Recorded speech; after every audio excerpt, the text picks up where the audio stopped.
Hey, I'm Paul Butler with the Calla and Rowan Homeowners Association. At the time of this recording, which is at the end of July 2026, I have the honor of serving alongside Lisa Portillo and Dave Wigfield. And I want to introduce these two gentlemen to you. From Gothic Landscape, Joe and Salvador, first question would be, could you just introduce yourself to our fellow owners? Yeah, I'll go first. My name is Joe Schlotman. I'm the branch manager for our Santa Clarita Valley maintenance branch for Gothic Landscape. I've been here about 3.5 years. My background, I have a degree in environmental horticulture and urban forestry from UC Davis. I'm also a certified arborist, and I hold a QAL license for applying pesticides and things for your plants. Right, thanks, Joe. And first of all, th thank you, Paul, for having us here today. My name is Salvador Cepeda, and I am an account manager here at Gothic Landscape. I have been here with the company for about 5 years now. I'm on my fifth term, and I graduated from Cal Poly Pomona with a major in plant science, and I have also do have the convenience of the QEL, which is the ability to apply pesticides within the properties. Yes. What else? What else? Other questions? No, that's great, Salvador. Thank you, Joe. So for residents that haven't never heard of Gothic landscaping, could you tell us a little bit more about Gothic, their history, how long they've been around? Are they based in Santa Clarita? Yeah, so Gothic Landscape is a company that started almost 60 years ago by a family, Louis Giorgio. He started what was called Giorgio and Sons Landscape, and they were working out of a house down in the San Fernando Valley. And after Louis Giorgio passed away, his wife started Gothic Landscape, and Gothic is the street that their house was on in the San Fernando Valley. So when you drive that, you might recognize the name. So that's where the name came from. And since then, it's been a family-owned business going strong for the last 40 years, and it's still family run. And we are the largest family-run landscape business in the United States today. We're the largest landscape business in the Southwest. We operate in California, Arizona, and Nevada. That being said, it's still a very family feel here. We have access to the CEO, John Giorgio, on a daily basis as need be. Our operation is based out of Santa Clarita. Our corporate headquarters are on Turney Road. Um, and our goal is to provide you and all of our customers with extraordinary service. As you guys succeed, we succeed. That's been our motto, and continues to be our goal and ambition as a company and as individuals.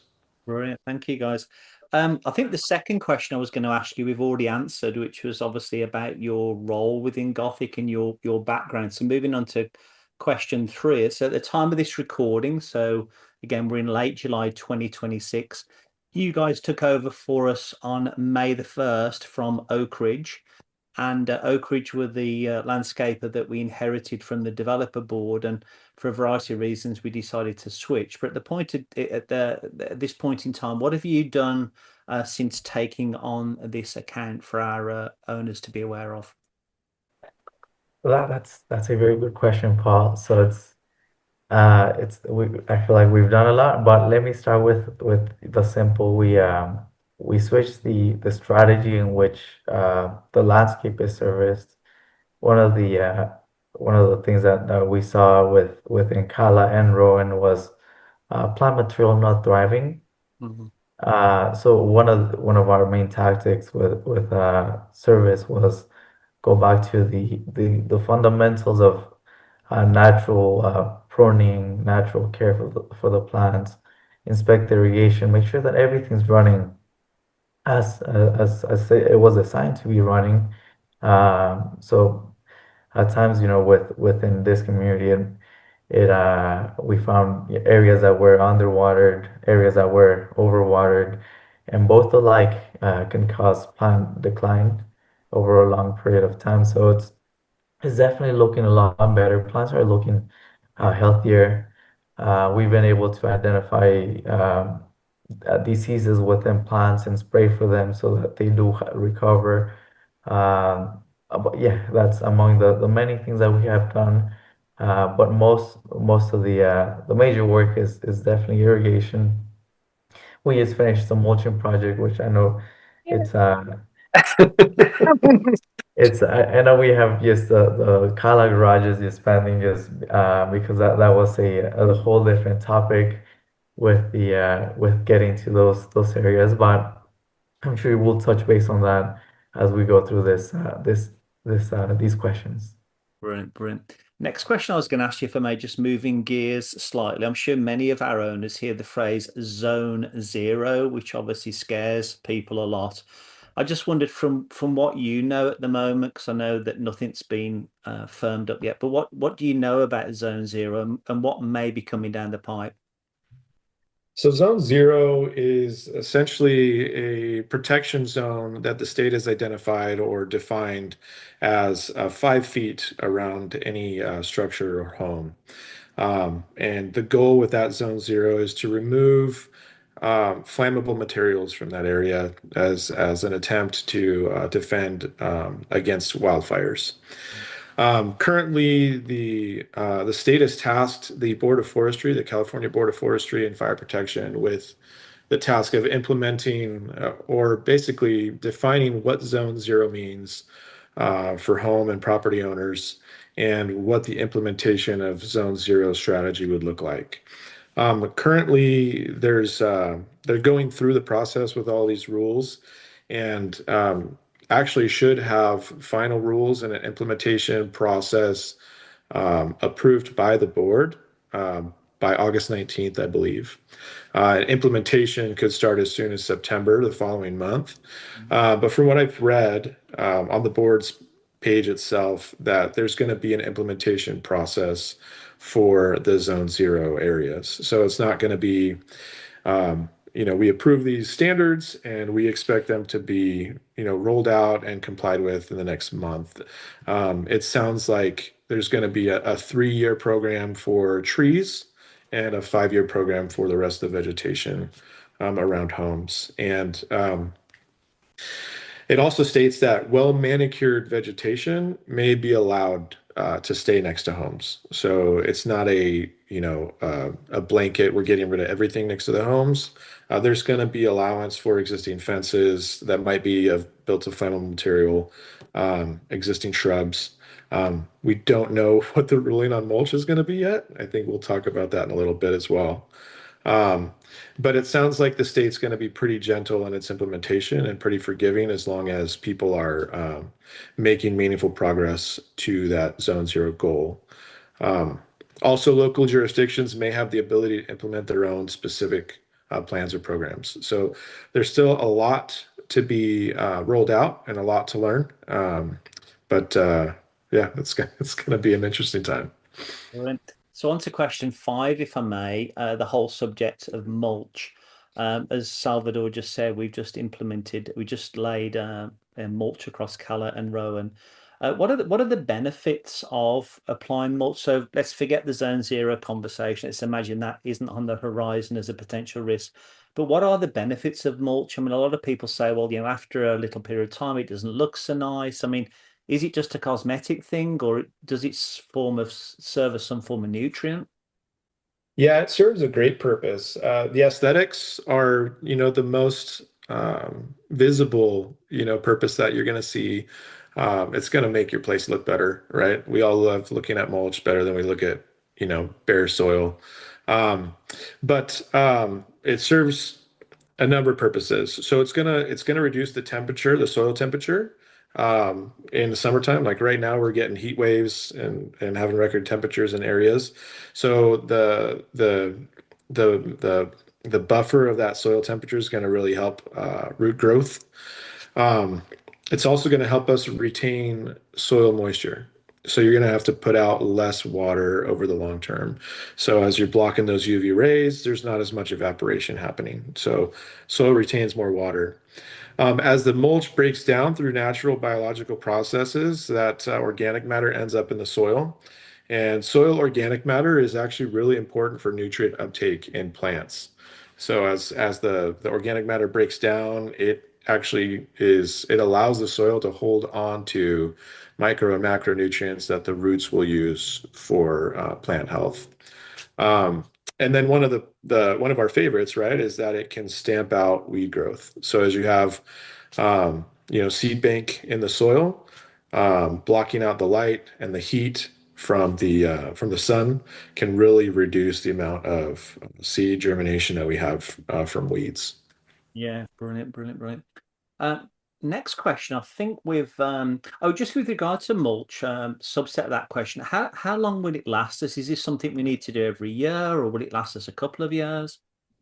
So yeah, so the mulch itself would stay in place for about 2 years, and that all depends on rain, right? I think we're forecasted for a pretty strong El Nino from what it looks like, and that can mean several different things. It's a hit or miss, but generally, what that means is lots of rain in a short amount of time. And when that happens, we could lose some mulch. It could float away. Unfortunately, it's buoyant.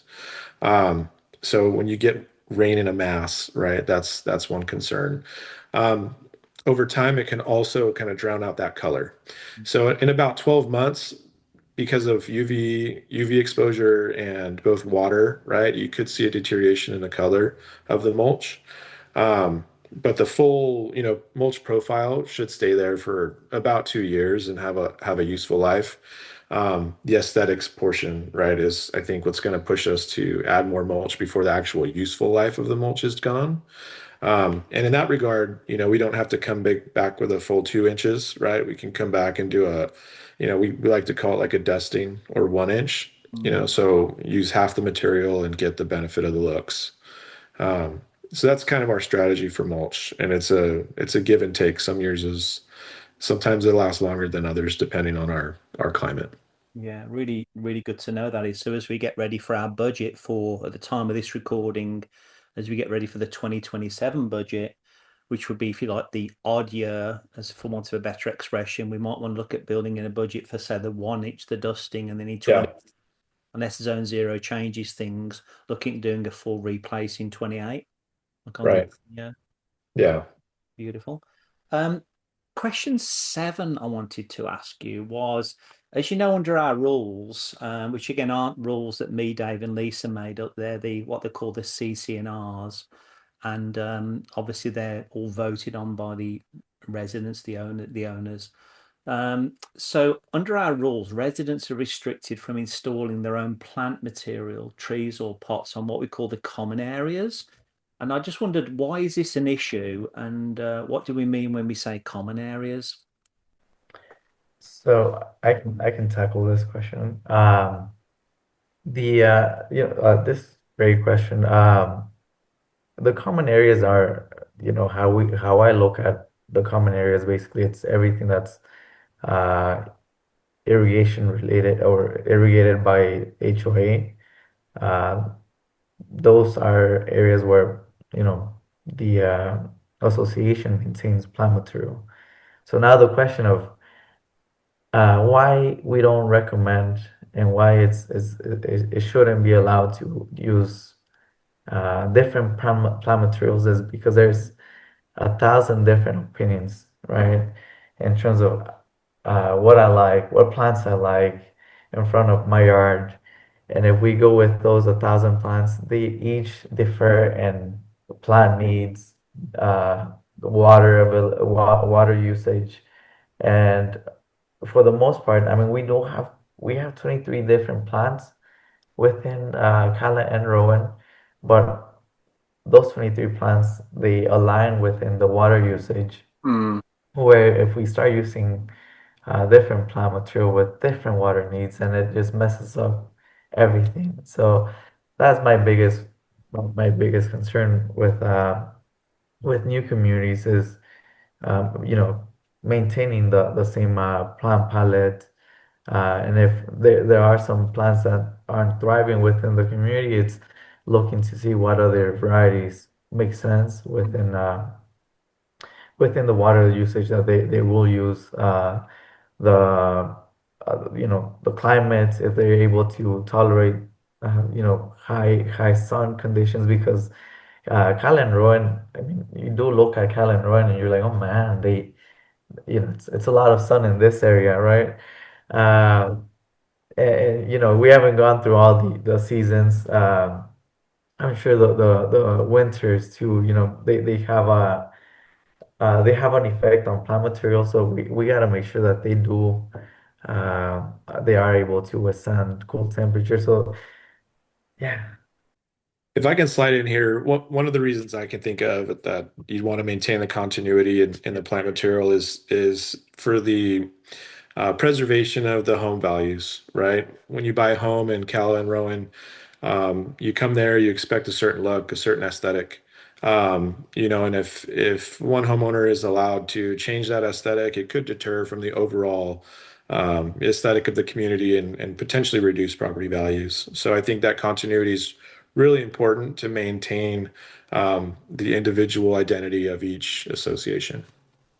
I'm glad you clarified that, Joe and Salvador, because I thought it was just Salvador being mean. No, we can be mean together. Like those, I was thinking, Salvador, why are you being so mean? And you've educated me. I'm just, just having fun. I'll have some fun, you know. Uh, So the next question I wanted to ask you about is with regard to the areas immediately outside the Cala garages where there is no landscaping at the moment. And I just wondered, could you tell us what you found out there for us and what we've managed to see when we look at the LA County plans? of course. So if you can recall during this the beginning of this questions, I did mention that irrigation is like a fundamental of maintaining landscape. If there's no water, then we can keep the plants alive, and that's one of the major issues that we identified is that first there were no plants within the planters adjacent to the garages, and two is that there was no irrigation to even install any plant material. We did a little bit of more investigation. We did find leaves, so we could install irrigation because one of the options at the beginning was to, just do gravel on these areas, and yes, that would have looked great. But plants are amazing. I love plants. I'm fascinated by getting home and I look at my plants and the flowering stages of plant material. So we looked further into this. We did find irrigation, well, the irrigation's leaves, not the irrigation exactly, but it really means that we are going to be able to install irrigation and install plant material on the future. Fingers crossed. Yes, so just to put a cap on that, if I may forgive the pun, is as part of our construction defects claim against TriPoint through Fenton Grant. Fenton Grant have looked at the case and they basically feel that they can present the case that that irrigation should have been installed by TriPoint. So fingers crossed, we'll get that approved as part of our case. It might take 12 months to get through the whole legal process on this, and Gothic have kindly given us a quote to install that irrigation, the plant material. So once we get that approved, we'll get that job done. So Cala residents, our goal is to get irrigation and plant material on the front of those garages for you. Um, last three questions I thought would be useful for our actually last two questions was question 9. As some of our trees get larger, and you know what I'm thinking about here, Salvador, what are some ways that you're going to be partnering with us to ensure that the roots of those beautiful trees don't damage our structures? Goodness, what a question. So you know what, it goes back to my position and why I'm here in Gothic landscape and why I'm here um, to serve this community, right? So my role in this community, yes, it is to manage this account. But it also means that I'm the person in charge of conducting the property inspections. Mm. And within these property inspections, I get to see the trees and how they develop. Are they getting too close to the building where we need to have additional pruning or install root barriers? Like one good example that we recently had is installing one root barrier, or it's still pending to install one root barrier within the Rowan community. But basically, just goes back to my job responsibilities within this community, is to recommend uh, things that are gonna make the community better, and implement things as I see them happening, because plants are growing as we speak. Obviously, not too fast, but if they do grow too fast, I'm gonna be there and make sure that they are growing the right way. Yeah, yeah. And I think it's fair to say as well, forgive me for stating the obvious, that looking at it from the board's perspective, part of our responsibility as a board is what they call fiduciary duty, which is a fancy word basically to say we've got a responsibility for other people's assets and these common areas. And then obviously moving then into the individual homes, that if we've got a route that starts to invade into, say, paving in someone's backyard or in towards the foundations of a house, that can be troublesome. So I think we're forming a great partnership on that. And then the last question would be, what should residents do if they see either an irrigation leak or a plant or a bush that seems to be struggling due to lack of water? I'm sure you don't want 125 residents contacting you, but could you just clarify what your preferred process is about how we can get that information to you? Yes, having 125 residents reach out is it could be overwhelming. Um, Both Cal and Rowan are your HOA works with a HOA management company. And that management company partners with us to make sure that any needs are taken care of. So as residents see those things, anything that's of a concern, we invite them to reach out to the property management company.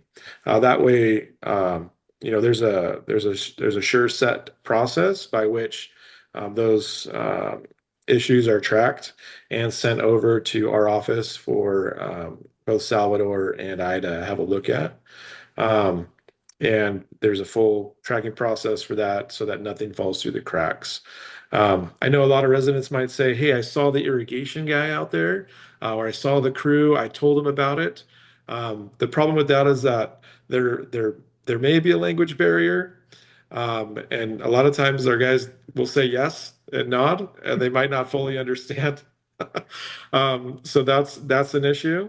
Um, but our guys are also each employee has a specialized set of responsibilities and tasks that they're there performing, and if a client has a specific concern, we want to make sure that it gets to the correct person who has the knowledge, the ability, and is empowered to fix those items. So that way we can just all be sure that things are getting handled in the proper way and that nothing gets missed. The last thing we want is for someone to share a concern with one of our landscapers and have it not be handled, and then have them be upset why wasn't it taken care of. So we'd love to make sure that all complaints or concerns get passed to us through the property management company. I know exactly what you mean, Joe and Salvador, about the language barrier, because I find that with my accent, sometimes I'll say things and you're like, I have no clue what you just said. I just don't know what you said, dude. Well, thanks ever so much for taking a few minutes with us today. Is there any other final comments, anything else you want to share with the Calla and Rowan residents? I think there's a few pointers that I missed. Just going back to the irrigation. I know it's been a long way, right? We managed to get the controllers working online, Mhm. and within that, it was just working with our vendors with Rainbird. Rainbird is basically the company, the controllers that Kala and Rowan have. They were previously not connecting to the online platform, and so there's a bunch of benefits within that itself. And so we finally got them up and running, and now it's just working and improving the systems and improving as we go. You know, it's a long journey, and we are here to make the property better. So it is my pleasure to represent Gothic and make this relationship with this amazing community and see the plants grow their life cycle, right? Because we gotta remember that, you know, plants have a life cycle, and you know, it's if it's carried out correctly, you know, the cycles can be prolonged a little bit more. So Well, thank you, Salvador. Joe, any closing comments from you? Yeah, I just want to express our extreme gratitude for you guys taking a step of faith and partnering with us and entrusting us with your greatest assets, right? It's not a light decision to make to choose a landscape vendor as you know, townhomes and condominiums, you're one of your largest expenses, if not the largest expense for your HOA dues, is goes towards your landscaping. And we understand that. We know that you're putting a lot of trust in us, and we appreciate that, and we look forward to building a long-term relationship with you guys and a great partnership. So, from all of us at Gothic, thank you so much. Well, you're so welcome. If I could, just a closing comment from me. I think of three words beginning with P when I think about why we chose Gothic.